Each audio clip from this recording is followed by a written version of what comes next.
TV Cristo Vive.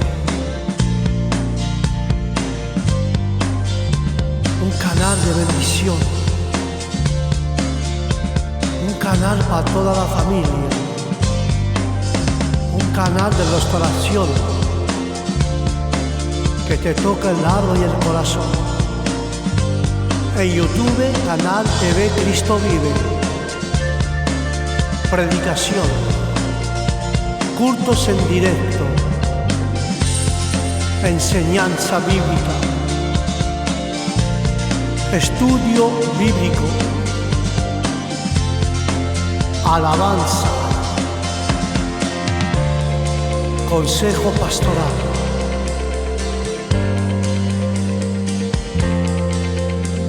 Adoración, oración, lectura bíblica. Todo esto y aún más en YouTube, en canal TV Cristo Vive, con el pastor Juan. No te lo pierdas. Del lunes al domingo en tu canal de YouTube TV Cristo Vive. Suba, esperamos. Dios te bendiga.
Seigneur Jésus, comment ne pas te louer?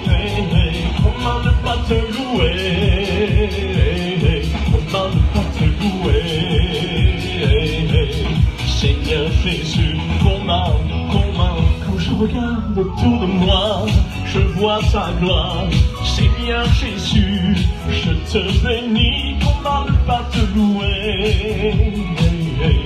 Seigneur Jésus,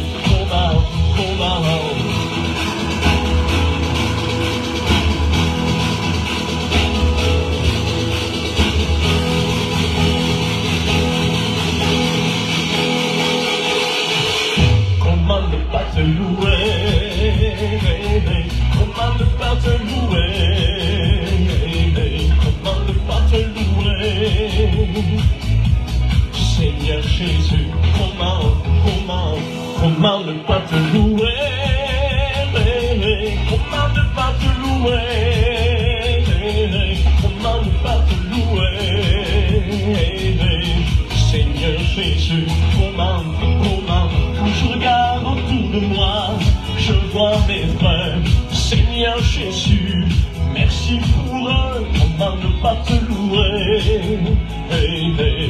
Seigneur Jésus, comment ne pas te louer? Comment ne pas te louer? Comment ne pas te louer?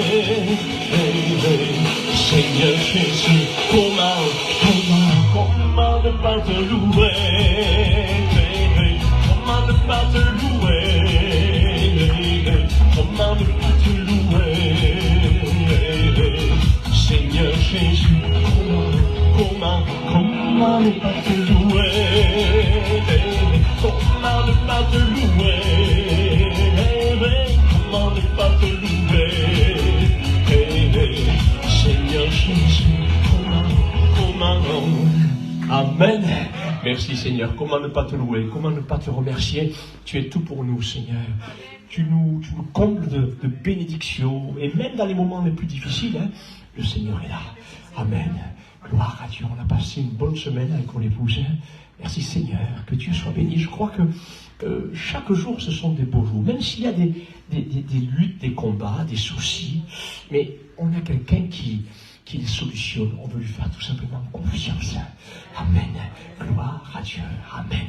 Allez, on chante ce deuxième chant numéro 11. Seigneur, je veux te louer, non pas que dans les bons jours, les journées qui sont belles, mais je veux te louer aussi dans les moments où c'est un peu plus difficile de te louer. Béni sois-tu, béni soit le Seigneur. Numéro 11. Merci Seigneur. Béni soit ton nom. Gloire à Dieu.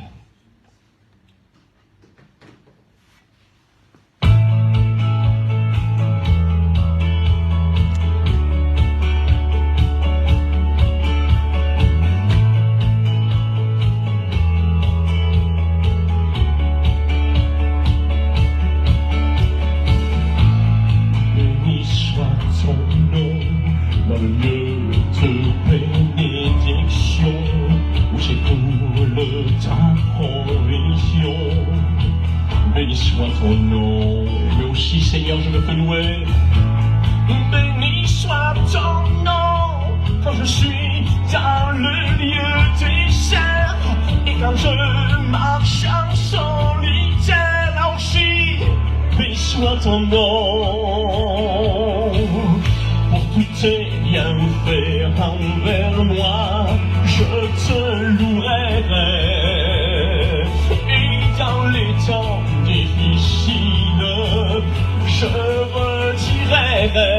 Béni soit le nom du Seigneur, béni soit ton nom. Béni soit le nom du Seigneur, béni soit ton glorieux nom.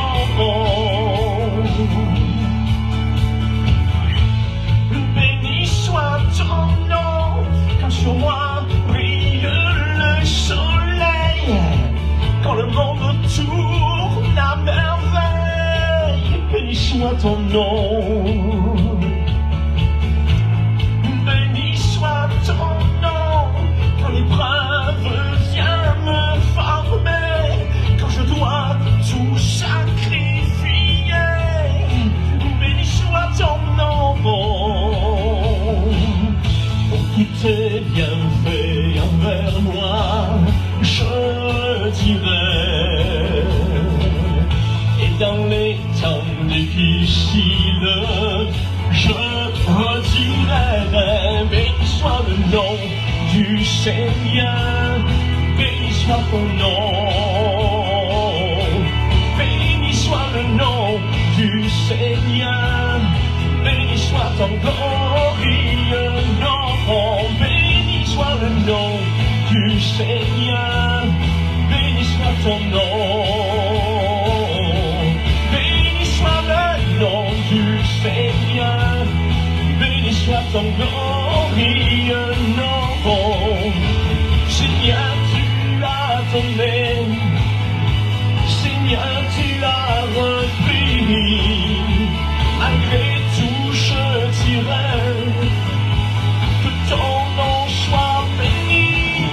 Béni soit le nom du Seigneur, béni soit ton nom. Béni soit le nom du Seigneur, béni soit ton glorieux le nom, béni soit le nom du Seigneur, béni soit ton nom, béni soit le nom du Seigneur, béni soit ton glorieux nom. Merci Seigneur. Amen. Amen.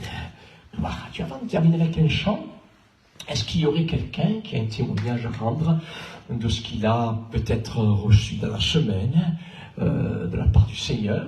Peut-être une prière qui a été exaucée, je ne sais pas. Est-ce qu'il y aurait quelqu'un qui aurait un témoignage à donner de ce qu'il a reçu du Seigneur dans cette semaine? Ou je ne sais pas. Hein? Est-ce qu'il y aurait quelqu'un qui voudrait dire un mot? Personne? Merci Seigneur. Gloire à Dieu. Gloire à Dieu. Merci Jésus. Allez, on chante ce dernier chant, Laurent. On chante ce dernier chant qui vous parle de notre Sauveur encore, bien sûr. Tu es venu jusqu'à nous. Le numéro 31. Numéro 31.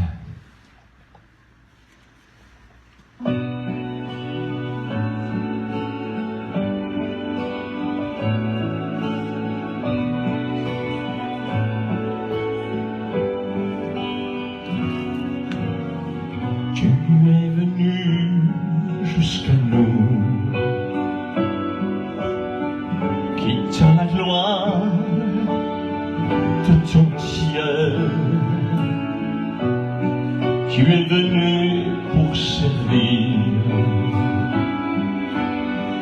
donnant ta vie pour nous sauver. Dieu Tout-Puissant, Roi Salutateur, tu nous appelles tous à te suivre et à t'offrir nos corps en sacrifice à toi l'honneur. Amen. Roi serviteur, dans le jardin de douleur, où mon fardeau pris à ton cœur, tu dis adieu dans ta peine. Ta volonté, mais non la mienne. Dieu Tout-Puissant, Roi serviteur, tu nous appelles tous à te suivre et à t'offrir nos corps en sacrifice à toi l'honneur. Roi serviteur, voyez ses mains et ses pieds pour nous témoins du sacrifice, les mains qui tenaient la terre se livrent au clou de la colère. Dieu Tout-Puissant, Roi Salutateur, tu nous appelles tous à te suivre et à t'offrir nos corps en sacrifice à toi l'honneur. Roi Salutateur. Et ensemble, à travers le chant, la prédication, apprenons donc à servir. Nous voulons apprendre à te servir, Seigneur, à travers la chorale aussi, en laissant Christ régner en nous. Car en aimant nos prochains,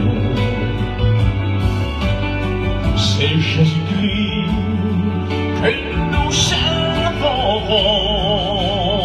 Dieu Tout-Puissant, Roi serviteur, tu nous appelles tous à te suivre et à t'offrir nos corps en sacrifice à toi l'honneur.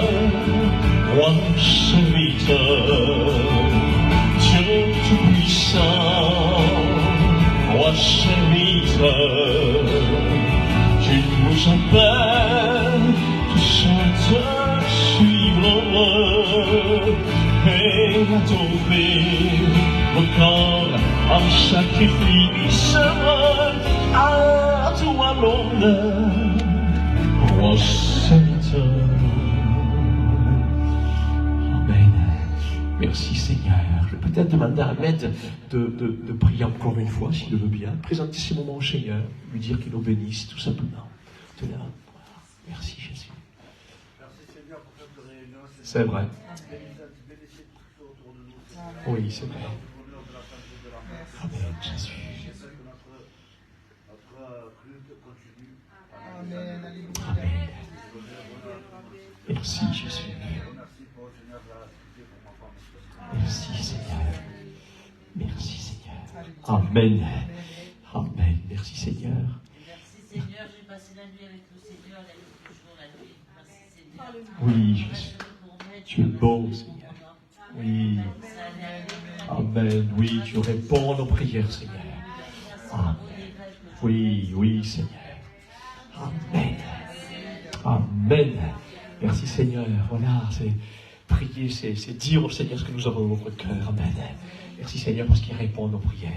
Gloire à Dieu. Et nous voulons maintenant donc ouvrir notre cœur à la parole de Dieu. Et pour ceux également qui nous suivent à travers Facebook, que Dieu nous bénisse et qu'il touche encore des cœurs dans cette soirée, afin que chacun, nous puissions faire la rencontre de ce Sauveur merveilleux, Jésus-Christ. Gloire à Dieu. Voilà, et pour ceux qui désirent aussi, c'est ce qu'on discutait la dernière fois avec mon épouse, pour ceux qui veulent aussi suivre la prédication en notant quelques versets, en notant ce que je dis, peut-être des choses que vous ne comprenez pas, vous les notez pendant la prédication, et ça vous donne aussi d'être attentif du début jusqu'à la fin. Et ensuite, si vous avez des questions à poser sur ce qui a été dit, je suis prêt à répondre. Gloire à Dieu. Voilà, ce qui compte, c'est que nous puissions être attentifs à ce que le Seigneur veut nous dire. Amen. Gloire à Dieu et sortir de ce lieu rempli de sa bénédiction. Pour cela, donc, j'aimerais lire un texte qui se trouve dans le Nouveau Testament, dans l'Évangile selon Matthieu, chapitre 23, verset 37. Matthieu, chapitre 23, verset 37. Il sera dit ceci, c'est Jésus qui parlera. Jérusalem, il parlera à son peuple, parce qu'il est né là-bas, en Israël, à Bethléem, plus exactement. Jérusalem, Jérusalem, qui tue les prophètes et qui lapide ceux qui te sont envoyés. Et Jésus dira comme ceci, combien de fois ai-je voulu rassembler tes enfants, comme une poule rassemble ses poussins sous ses ailes, et vous ne l'avez pas voulu. Voilà ici donc un texte qui, pour l'occasion d'aujourd'hui, nous parle d'une mère poule qui rassemble ses poussins sous ses ailes. C'est une image que Jésus va prendre pour parler de son amour. Et ainsi, en est-il de l'amour de Dieu pour notre humanité. Et ce qui touche mon cœur dans cet après-midi, tout d'abord dans ce texte, ce qui touche mon cœur, c'est la patience de Dieu. La patience de Dieu pour notre vie. Et c'est vrai, combien de fois ai-je voulu rassembler tes enfants, disait notre texte. Et en effet, que de fois le Seigneur nous a interpellés à travers sa parole, et je le dis pour moi, lorsque j'appartenais pas au Seigneur, combien de fois le Seigneur me parlait, mais je faisais la tête dure, mais lui, patiemment, avec amour, combien de fois il m'a reparlé et encore parlé. C'est vrai, combien de fois le Seigneur nous a interpellés à travers sa parole, à travers une circonstance particulière, à travers une personne qui nous a parlé du Seigneur, mais nous sommes restés bien des fois insensibles. Nous n'avons pas répondu. Ça m'est arrivé aussi à moi, lorsque je ne connaissais pas le Seigneur. Nous n'avons fait de lui aucun cas. Et à cause de cela, bien des fois, Dieu permet une situation difficile dans notre vie, que ce soit d'ordre physique, moral ou même matériel, afin que nous puissions nous arrêter un instant sur notre chemin pour réfléchir un peu, et ainsi nous tourner vers Dieu pour implorer son secours. Et c'est ce qui se passa pour l'histoire de ce jeune homme de la Bible, le fils prodigue, qui avait tout ce qu'il fallait chez son père. Avec son père, il avait tout ce qu'il fallait. Mais il voulait goûter aux différentes joies que cette vie lui proposait, pensant qu'il trouverait quelque chose de meilleur. Mais finalement, lorsque vous lisez l'histoire, l'histoire nous dit que ce jeune homme se retrouva dans le désespoir le plus complet. Et il réalisera finalement que chez son père, il était bien. Chez son père, il avait du pain en abondance, il était heureux, il ne manquait de rien. Et ce texte aussi nous fait penser aussi à la famille. Ce texte nous fait penser aussi à la famille. Que de fois le Seigneur a voulu réunir notre famille. Que de fois le Seigneur a parlé à la famille. Avec un grand F. Et c'est vrai que ce texte nous fait penser aussi à la famille. Avec ses différentes valeurs, mais qui malheureusement, aujourd'hui, se perdent. De plus en plus, les vraies valeurs de la famille se perdent de plus en plus dans notre monde, n'est-ce pas? Et tout cela, Jésus-Christ l'avait annoncé à l'avance, déclarant ainsi la décadence morale des derniers temps concernant notre terre et notre famille également. Il est dit ceci, les gens vivront de plus en plus sans foi ni loi. Le mal fera des progrès constants et c'est ce que nous constatons aujourd'hui dans notre monde, chers amis. Et c'est ainsi que l'amour des uns envers les autres se refroidit de plus en plus. La méchanceté se répand de plus en plus. Et nous avons l'impression que les sentiments humains d'affection sont de moins en moins visibles. Et que dire de la famille, pour parler de la famille, nous avons l'impression qu'il y a de plus en plus de divisions dans les familles. Tout cela parce que Jésus ne règne pas dans ces familles. Et l'homme devient de plus en plus égoïste, ami de l'argent. On ne parle que d'argent aujourd'hui. On ne parle que d'argent. Il n'y a que ça qui intéresse les gens. Les gens aussi sont rebelles et sans aucun respect pour leurs parents. Insensible, enflé d'orgueil, l'homme est devenu semblable à une bête. La cruauté sous toutes ses formes devient de plus en plus fréquente. Les enfants, en parlant toujours de la famille, se soulèvent contre leurs parents. La haine familiale devient monnaie courante.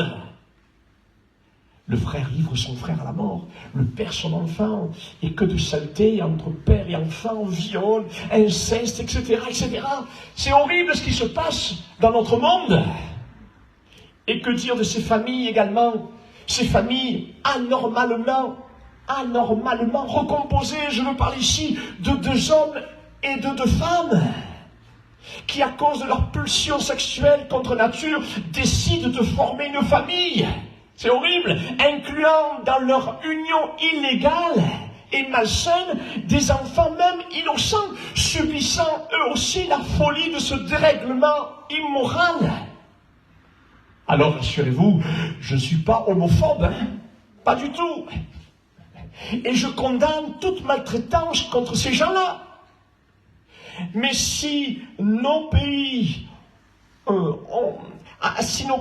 avec leur gouvernement et leurs lois, ils ont leur gouvernement et leurs lois, si nos pays ont leur gouvernement et leurs lois, Dieu aussi a ses lois. Et les siennes, elles sont droites et parfaites en toutes choses. Et à ce sujet, Dieu dira dans la loi du Lévitique, article 18, verset 22, pour parler de loi, dira comme ceci: tu ne coucheras point avec un homme comme on couche avec une femme, c'est une abomination. C'est-à-dire que c'est quelque chose d'haïssable aux yeux de l'Éternel. Et cet article 18, verset 22 du livre du Lévitique dans la Bible peut être attribué également à une femme avec une autre femme. Car tout cela est fortement nuisible pour notre corps, pour notre esprit et surtout pour l'avenir de notre âme. Et c'est ce que rappellera le code pénal de la Bible dans la première lettre de l'apôtre Paul aux Corinthiens chapitre 6, dans lequel est mentionné ce délit parmi tant d'autres. Voici ce qui est écrit: ne savez-vous pas que ceux qui pratiquent l'injustice n'auront aucune part au royaume de Dieu? C'est-à-dire, en d'autres mots, le paradis. Ils n'auront aucune part au paradis. Ils n'auront aucune part à la vie éternelle. Et le texte continuera et dira comme ceci, ne vous y trompez pas. Il n'y aura point de part dans l'héritage de ce royaume pour les débauchés, pour les idolâtres, pour les adultères, les pervers ou les homosexuels, ni pour les voleurs, les avares, pas plus que pour les ivrognes, les calomniateurs ou les malhonnêtes. Chers amis, Dieu aime tous les hommes, y compris les homosexuels, mais il haït le péché sous toutes ses formes, y compris le péché d'homosexualité. Et il ne peut pas appeler le mal bien et le bien mal. Je me rappelle, nous étions avec mon épouse, nous étions jeunes à cette époque, mais je me rappelle, il y a de cela quelques années, maintenant, sur Marseille, j'avais été invité à prêcher l'évangile dans un local situé dans une rue sur Marseille, et je ne la citerai pas. À l'époque, elle était réputée comme étant fortement fréquentée par les homosexuels. Et on m'avait invité à prêcher là-bas, dans ce local. Et j'y suis allé, parce que Dieu aime. Il aime tous les hommes, toutes les femmes. D'ailleurs, à la demande de ce responsable de cette œuvre, qui lui était un ancien homosexuel et qui était devenu un prédicateur de talent, j'y ai travaillé avec lui dans la prédication pendant une année entière, accompagné de ma jeune épouse. Je dis jeune comme je disais tout à l'heure, parce que nous étions jeunes à cette époque. Et donc j'avais été invité à prêcher l'évangile. Et là, à la fin de ma réunion, je demandais s'il y avait une personne qui désirait la prière. Et là, un jeune homme se leva. Et il vint vers moi, dans une attitude d'humilité et de sincérité. Et avec larmes, il me demanda de prier pour lui afin que Dieu le change. Il était homosexuel. Oui, Dieu ne fait point de favoritisme. Gloire à Dieu. Mais il a envoyé son Fils unique afin que quiconque croit en lui ne périsse point, mais qu'il ait la vie éternelle. Oui, Jésus est semblable à une maman remplie de tendresse pour ses enfants. Jésus-Christ est descendu sur cette terre pour nous rassembler sous les ailes de son amour. Il n'est pas venu pour nous juger, mais semblable à ce bon Samaritain, il est venu pour guérir ceux qui ont le cœur brisé, pour proclamer aux captifs du péché la délivrance et renvoyer libres les opprimés. Et voilà pourquoi aujourd'hui, si vous entendez sa voix, et je le dis à vous aussi qui nous suivez par le moyen de Facebook, si vous entendez sa voix dans cette journée, par cette simple prédication, n'endurcissez pas votre cœur vis-à-vis des conseils et de l'amour de Dieu à votre égard, mais répondez-lui favorablement. Amen. Combien de fois, dira Jésus, combien de fois ai-je voulu rassembler tes enfants, comme une poule rassemble ses poussins sous ses ailes, et vous ne l'avez pas voulu. Une poule, elle est patiente. Vous avez regardé déjà les poules? Moi, chez mon beau-père, j'ai eu l'occasion de les regarder parce qu'il y a un grand poulailler là-bas, et mon beau-père aime beaucoup les bêtes. Et c'est vrai, une poule est patiente. Elle est patiente envers ses poussins. Elle les rassemble, elle les protège, elle est attentive, elle les surveille sans relâche, elle les cache sous ses ailes. Formidable, hein? Et dès que les poussins sont nés, la mère poule leur apprend à gratter la terre pour se nourrir. Eh oui.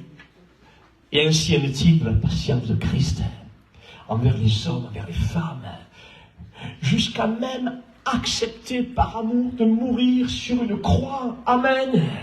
Pour nous sauver de nos péchés, de nos maladies. Et c'est le prophète Ésaïe qui décrira merveilleusement la patience de Christ à notre égard, telle une mère qui acceptera tout pour sauver son enfant. Il dira comme ceci au sujet de Jésus-Christ et de ses souffrances: méprisé et abandonné des hommes, homme de douleur et habitué à la souffrance, semblable à celui dont on détourne le visage. Que de souffrance il a subi notre Sauveur, parce qu'il nous aimait.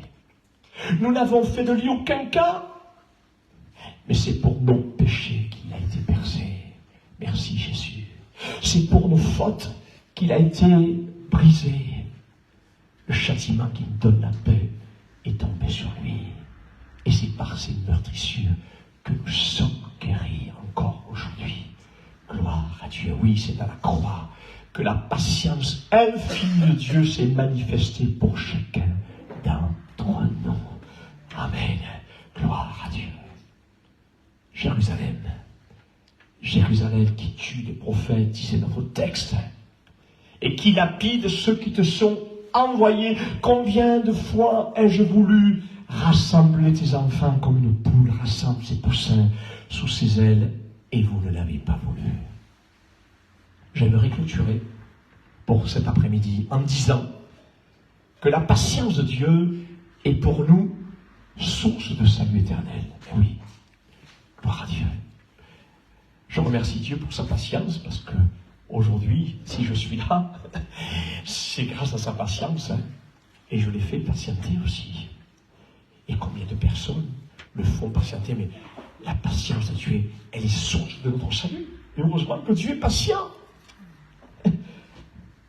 Et c'est vrai que cette patience, elle est pour nous une source de salut éternel, car très bientôt, la patience de Dieu fera place à son jugement envers tous ceux qui auront rejeté son amour, qui auront rejeté sa patience, qui auront rejeté sa bonté, car l'Écriture déclare que les cieux et la terre sont gardés et réservés pour le feu, pour le jour du jugement et de la ruine des hommes impies. Le Seigneur ne tarde pas dans l'accomplissement de la promesse envers ses enfants, afin de nous soustraire à cette catastrophe mondiale qui est sur le point de s'accomplir, mais il use de patience envers tous les hommes.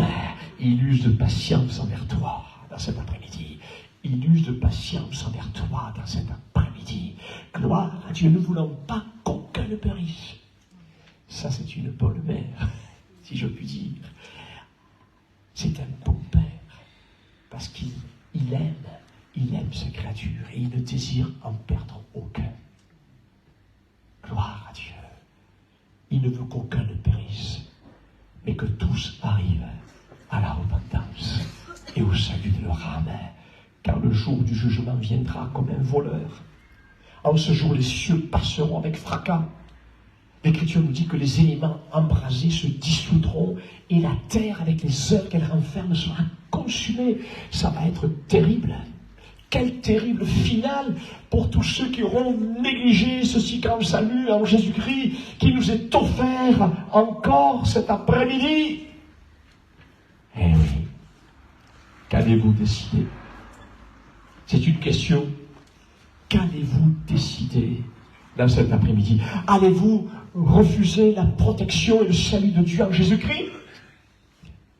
De la même manière que ces gens de Jérusalem refusèrent et à qui Jésus dira: mais combien de fois ai-je voulu rassembler tes enfants comme une poule rassemble ses poussins sous ses ailes et vous ne l'avez pas voulu? Est-ce que vous allez être comme Jérusalem qui n'a pas voulu que Jésus les rassemble sous ses ailes? Ou alors allez-vous prendre en considération la patience infinie de Dieu à votre égard et vous repentir de vos péchés, afin que vous soyez sauvés pour l'éternité? Le choix est devant vous. C'est à vous à choisir. Ce qui est formidable, c'est que le Seigneur nous laisse le libre. C'est vrai. Il nous laisse libre de choisir. Mais dans cet après-midi, nous vous en supplions, et je vous en supplie, je vous en supplie au nom de Jésus-Christ, acceptez le Seigneur. Pour vous qui n'avez pas encore fait cette démarche, acceptez le Seigneur, acceptez-le dans votre vie. Amen. Afin que pour vous, une nouvelle vie commence, pour ce temps et pour l'éternité. Gloire à Dieu. C'est simple l'évangile. C'est à la portée d'un enfant. Amen. Gloire à Dieu. Il n'y a simplement qu'à croire avec son cœur et de dire: Seigneur, je reconnais que toi tu veux me sauver de l'enfer et des tourments. C'est le but de l'évangile. Il n'y a pas d'autre but. Le but de l'évangile, c'est la finale. C'est la finale. Ce qui compte, c'est d'être sauvé, c'est d'avoir l'assurance de son salut. Amen. Gloire à Dieu. Et sur cette terre, le Seigneur est celui qui nous portera sur ses mains. Amen. Gloire à Dieu dans les moments les plus difficiles. Et à la finale, ça sera une finale glorieuse. Gloire à Dieu, rendez-vous compte. Où la mort n'existera plus. Plus de douleur, plus de deuil, plus de larmes, plus de souffrance. Ça va être extraordinaire. Moi, quand j'ai compris ça avec mon cœur, pas avec ma tête, mais il faut le comprendre avec son cœur. Avec son cœur, le croire comme un enfant. Mais quand j'ai compris ça, j'ai dit, Seigneur, mais c'est fou de refuser ça. C'est être fou de refuser un tel cadeau de la part de Dieu. Rendez-vous compte d'une vie éternelle. Oh. Qu'est-ce que c'est une vie éternelle? C'est interminable. Ça n'a ni commencement ni fin. À côté de quelques années que nous vivons ici. Et en plus des années où nous souffrons. Mais le Seigneur nous offre la vie éternelle. En réponse à notre foi. Gloire à Dieu, c'est simple. C'est simple, c'est simple d'être heureux. C'est simple d'être heureux sur cette terre et pour l'éternité. Il suffit de faire confiance au Seigneur. Tout est fait déjà. Tout est accompli. D'ailleurs, il le dira lui-même. Tout est accompli. Il a tout accompli. Il n'y a plus qu'à accepter. Amen. C'est comme une table où il y a des mets succulents, où il y a des bons plats. Et il n'y a qu'à s'asseoir et à manger. Oh, voilà. Il faut t'asseoir et manger. Tout est prêt. Amen. Merci Seigneur. Alors donc dans cet après-midi, ne refuse pas comme refusèrent ces hommes. Mais accepte Jésus-Christ dans ton cœur dans cet après-midi. Je vais vous inviter à la prière quelques instants. Seigneur, merci pour ces quelques mots, mais qui nous invitent cet après-midi à recevoir le plus beau cadeau que nous ayons pu avoir. Le cadeau, c'est mon Dieu, de cette vie éternelle en Jésus-Christ. Seigneur, merci pour ce beau cadeau. Amen. Seigneur, merci parce que, Seigneur, tu es celui qui désire notre bonheur pour ce temps et pour l'éternité, Seigneur.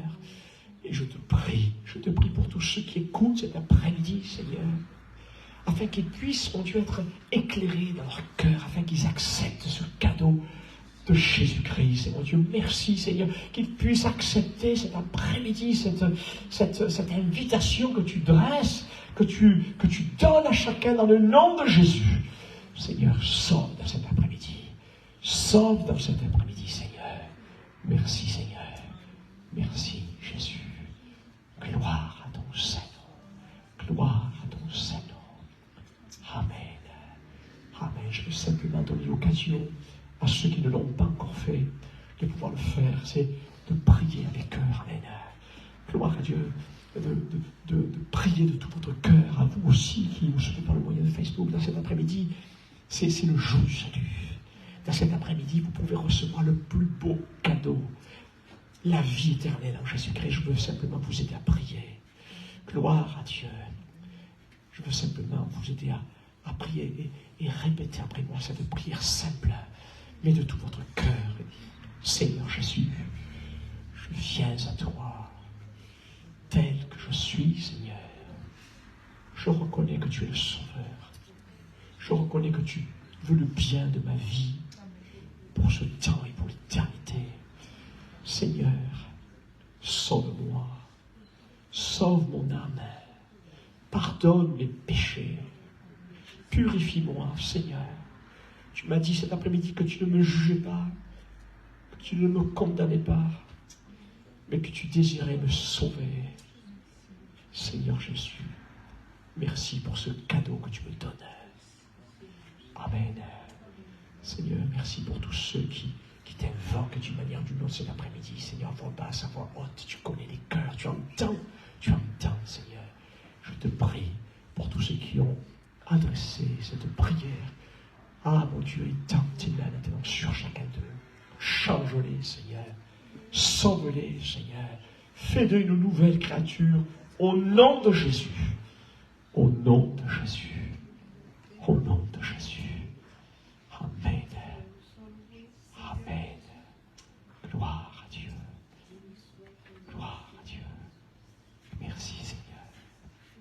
Tu es beau Seigneur. Amen. Gloire à Dieu. Je vous donne la main. Vous terminer par un chant. Ce chant que sûrement vous connaissez, que j'ai pu chanter. Ce chant qui nous dit tout simplement ceci: Samaritain, Samaritain. Il est ce bon Samaritain. Et son désir, c'est de nous tendre sa main d'amour, sa main remplie de bénédiction. Amen. Gloire à Dieu.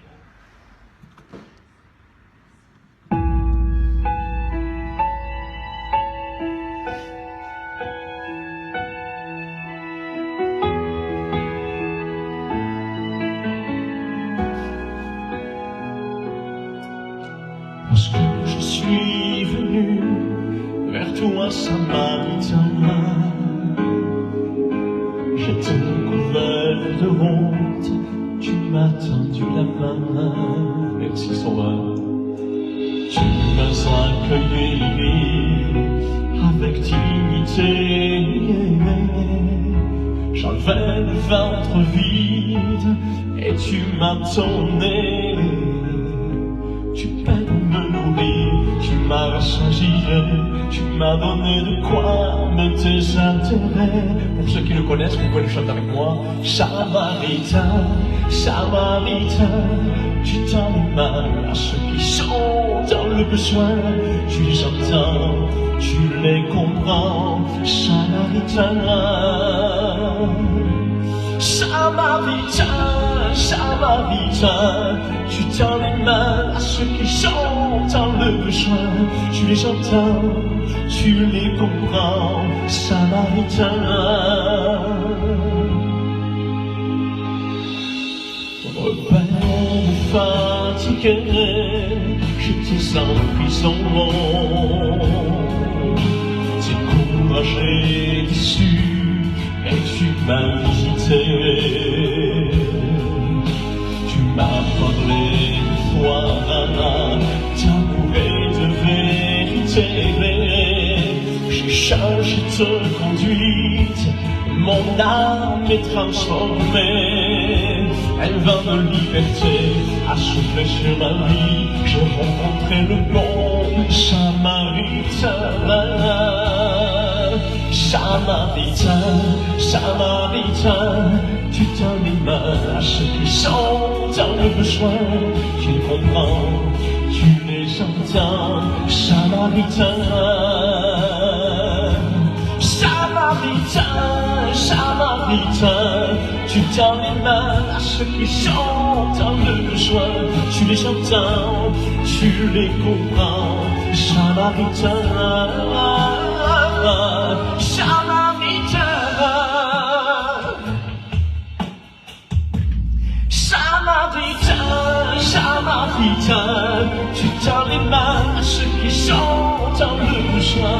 Tu les entends, tu les comprends. Samaritain, Samaritain, Samaritain, tu tends les mains à ceux qui sont dans le besoin. Tu les entends, tu les comprends. Samaritain.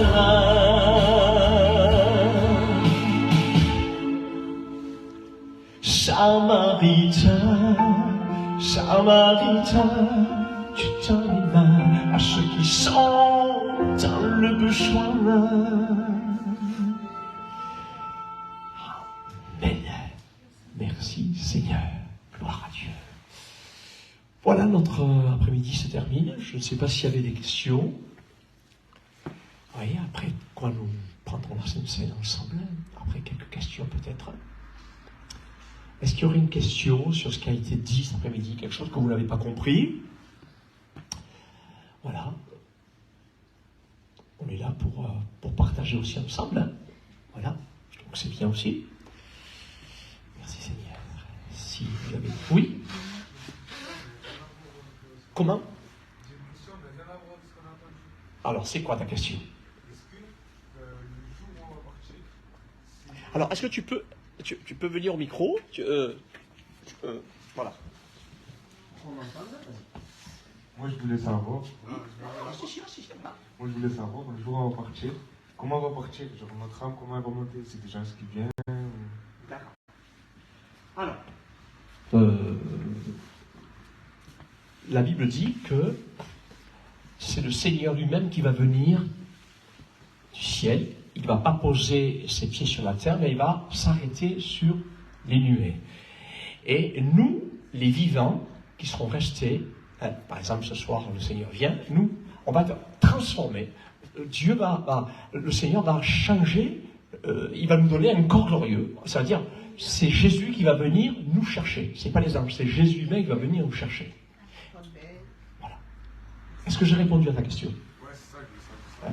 Voilà. Et puis on va partir avec lui avec un corps glorieux, un corps changé. Ça va être un corps semblable au sien, quoi. Un corps immortel, un corps glorieux. Voilà. Et tout de suite après, les morts en Christ, et c'est peut-être pas tout de suite, c'est avant nous, avant ceux qui seront restés, les morts en Christ vont ressusciter dans un corps glorieux. Ça veut dire s'ils sont morts malades, ils vont ressusciter avec un corps en bonne santé. Et ensemble, on va aller à la rencontre de Jésus qui viendra nous chercher sur les airs, sur une nuée. Une autre question, peut-être sur... oui?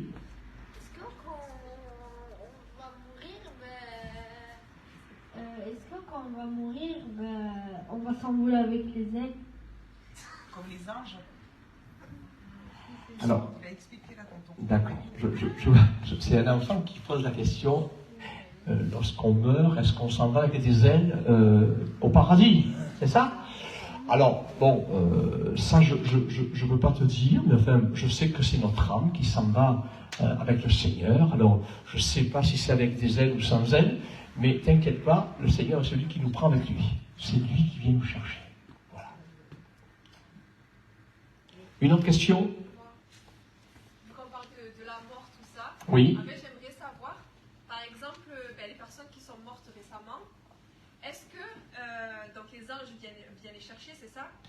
Alors, les morts en Christ ressuscitent. Ils ressuscitent, ce n'est pas les anges qui viennent nous chercher. Et puis, Non, mais je parle pas de la fin du monde. D'accord. Par exemple, si moi maintenant je Ah, meurs d'accord, ok. maintenant, D'accord. est-ce qu'il faut que j'attende la fin du monde pour voir Jésus, ou dès que je meurs, que mon âme monte, je vois Jésus directement? Il faut que j'attende. D'accord. Alors, d'accord, j'ai compris. Alors, d'après les Écritures, le paradis, c'est être auprès du Seigneur. Donc, si on est auprès du Seigneur, je pense qu'on doit le voir. Si on est auprès du Seigneur, on doit le voir. Voilà. Moi, je pense qu'être auprès du Seigneur, c'est qu'on le voit. Voilà. Quand on meurt et que notre âme s'en va au paradis, la Bible dit que nous allons auprès du Seigneur. Donc, si on est auprès du Seigneur, c'est à côté de lui. Dans un lieu, bien sûr, de repos, mais auprès du Seigneur. Comment? Non, pas encore. Non, leur âme, ils n'ont pas revêtu encore leur corps nouveau, celui qu'on revêtira à la résurrection. Mais ils sont dans un endroit auprès du Seigneur. Voilà. Et pour recevoir ce corps nouveau, ils attendront tous les autres. Voilà. Oui. Est-ce que ceux qui ont suivi le Seigneur monteront tous avec un corps glorieux, moins glorieux que d'autres? Est-ce que nous serons tous pareils? Parce que peut-être que quand il viendra le Seigneur nous chercher, le Seigneur il ne va pas punir ceux qui n'ont pas été juste à ses yeux. Oui, bien sûr, c'est sûr. Oui, C'est ça. la question c'est... Est-ce qu'on va avoir tous la même récompense en haut dans le ciel? C'est ça en gros. Et est-ce que nous serons tous glorieux, pareil que les autres, qui ils ont été moins fidèles D'accord. C'est où tu es sauvé ou tu n'es pas sauvé? Oui, voilà, c'est ça aussi. Hein, c'est-à-dire, Et, je veux dire, au milieu des chrétiens, tu parles. oui, mais ce que je veux dire par là, c'est que si si en mettant, on suit le Seigneur, on se pardonne. Oh. Maintenant, si on dit un petit gros mot, Oui, ce soir, le Seigneur on pardonne. va punir pour ça. On Non. va pardonner. Ah non, mais bien sûr, Donc, bien sûr, donc, bien sûr, bien sûr. Est-ce que ces personnes-là, ils seront Sauvé. sauvés? Oui, de toute façon, bien sûr que notre salut, le Seigneur, on le garde, notre salut, du moment qu'on marche avec lui, de jour en jour. Bien sûr que si on commet une faute, si on demande pardon, bien sûr que le Seigneur nous sauve quand même, hein, du moment qu'on vit dans sa sainteté, puis qu'on vit, comment dire ça, en accord avec lui, même si des fois on commet une erreur et qu'on demande pardon au Seigneur, bien sûr que le Seigneur nous sauvera. Voilà. Ceux qui ne seront pas sauvés, ce sont ceux qui auront tourné le dos à Dieu consciemment, qui ne voudront plus, qui ne veulent pas marcher avec le Seigneur, qui vivent consciemment dans leurs péchés et qui ne veulent pas de repentance. Ceux-là, ils sont perdus. Mais au paradis, on aura tous, pour revenir à ce qu'Eliana, on sera tous pareils, il n'y en aura pas un plus haut que l'autre en fait. Voilà. Alors, moi je pense qu'après, bon, ça, on tombe dans les... Bien sûr, pour être très simple, on sera tous ces enfants dans le ciel, hein, pour rester très simple. Voilà. Après, pour parler des récompenses, ça c'est un autre sujet. Mais je pense que on sera tous les enfants de notre Père. Voilà. Pour rester très simple. Voilà. Hein, voilà. Une dernière, allez, encore une ou deux questions. Quand on parle du jugement dernier. Oui. Donc je veux dire, si on est chrétien, on aura aussi quand même notre jugement. Quand on est chrétien, Oui, on aura aussi notre jugement. Ouais, voilà. c'est-à-dire que tu veux poser la question, savoir si un chrétien doit passer en jugement. Voilà. Alors, le jugement dernier n'est pas fait pour les chrétiens. Le jugement dernier, il est fait pour les inconvertis qui seront ensuite jetés dans les temps ardents de feu et de soufre. Pour nous, il n'y a plus de condamnation, mais il y aura ce qu'on appelle le tribunal de Christ. Ça veut dire que chacun recevra, et c'est là où on parle de récompense, chacun recevra ce qui lui est dû dans ce qu'il aura fait, dans le service de Dieu. Alors, ça ne veut pas dire par là que nous sommes sauvés par les bonnes œuvres. Hein. On est sauvés par la foi en Jésus-Christ. Mais la Bible nous parle de certaines récompenses de ceux qui auront travaillé pour le Seigneur. Ça, c'est comme un patron. Celui qui travaillera le plus, il va y donner... ça ne parle pas de salut, là. On parle de récompense. Il va avoir une récompense. Voilà. Toi, tu travailles 8 heures, l'autre, il travaille 10 heures. Il sera récompensé pour ces 10 heures. Vous comprenez? Mais ça n'a rien à voir avec le salut. Hein. Le salut, c'est tout le monde pareil. Et on n'est pas sauvé parce qu'on a travaillé, ou parce qu'on a chanté, ou parce qu'on a fait ci. Non. On est sauvé par grâce. Et après, la récompense, c'est selon ce que nous aurons fait dans notre corps sur cette terre, dans l'œuvre du Seigneur, dans ce que nous avons fait. Après, ça, c'est lui qui jugera. Hein. C'est lui qui saura. Peut-être qu'une petite mémé qui est là et qui a prié toute sa vie, elle aura peut-être plus de récompenses que moi, hein, qui est prêché. Ça, c'est le jugement de Dieu. C'est lui qui juge comme ça. Vous comprenez? Voilà. Donc, on la voit pas, la mémé. Elle prie. Et dans le ciel, moi, j'attends la couronne. Je crois que c'est moi qui a prêché. Et la couronne vient. Et la concerne l'aimer. Ah, oui, c'est parce que si tu étais en train de prêcher, c'est parce que c'était elle qui priait pour toi. Hein. D'accord? Donc, c'est Dieu qui jugera de quelle manière il nous récompensera. Ce qui compte, c'est que nous, on fasse ce qu'il faut, ce que Dieu nous demande de faire. Voilà, une dernière question. Je crois qu'il y avait une dernière question. D'accord. Une dernière question, oui. Assez fort pour qu'on l'entende. Quelqu'un qui est athée, qui a une vicème, qui ne veut pas de mal à une louche, cette personne-là, qu'est-ce qu'elle peut dire? Quelqu'un qui ne croit pas au Seigneur, qui ne croit pas. Quelqu'un qui croit en Dieu, Oui. qui ne fait que des bons gestes sur terre. D'accord. Que c'est un bonne personne. Alors, on n'est pas sauvé par nos bonnes œuvres. C'est pas parce que on fait de bonnes œuvres qu'on est sauvé. Et si tu ne crois pas au Seigneur, si tu n'aimes pas le Seigneur, tu as commis le plus grand péché. Si tu ne donnes pas ton cœur au Seigneur, tu as commis le plus grand péché. Le plus grand péché, c'est pas tant de tuer quelqu'un. Hein. Non, non, le plus grand péché, c'est déjà de pas aimer Dieu, de ne pas lui donner ton cœur.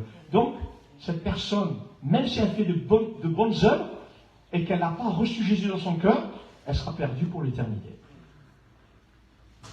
C'est le jugement de Dieu, c'est la justice de Dieu. Tu vois, on peut faire de bonnes œuvres, mais si tu ne donnes pas ton cœur au Seigneur, tu es perdu quand même. Parce que ce n'est pas par les œuvres que nous sommes sauvés, mais par la foi en Jésus-Christ. Eh oui, voilà. D'accord? Est-ce que j'ai répondu à ta question? Une dernière question, puis après on arrête. Les enfants, quand un enfant, quelqu'un de... Quand un enfant, il meurt, est-ce que lui aussi il va passer par le jugement et tout? Un enfant de bas âge. Un enfant, un petit bébé. Un enfant. Un enfant. Alors, l'Écriture nous dit que les enfants en bas âge, c'est pour cette raison qu'on les baptise pas. Tu vois?